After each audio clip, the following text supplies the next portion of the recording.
Okay, I love so much that this movie was on the RPX screen at our theater. Hell yes, I needed to see this on the biggest screen there, up close and personal naked dancing.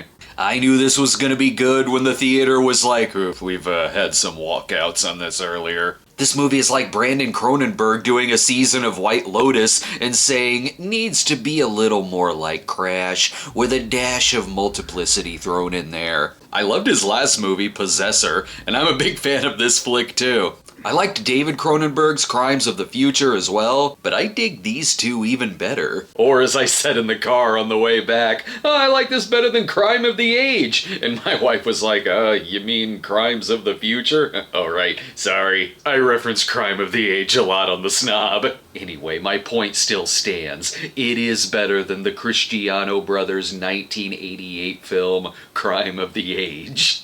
In Infinity Pool, a novelist and his wife vacation on an island, only when a hit-and-run accident happens. He is faced with the death penalty, but it's okay because they do experiments on the island where they'll clone him and just kill the clone instead. This sets off a story where people seem to come to the island for that very purpose, to the point to where this procedure has turned them into a sadistic cult that lives in their own personal purge, or like a violent sandbox game where they feel they can do what they want with practically no consequences. It does open up a lot of questions, such as whether they or the audience is really sure if it's their clone that's getting killed or if it's their original self. And regardless, seeing how little by little their conscience appears to be being stripped away any time they do this procedure. So either way, they are losing their original self in some form. This is a unique film where I sat there like, I don't know what's gonna happen next, but I am fascinated by this tale of self-destruction,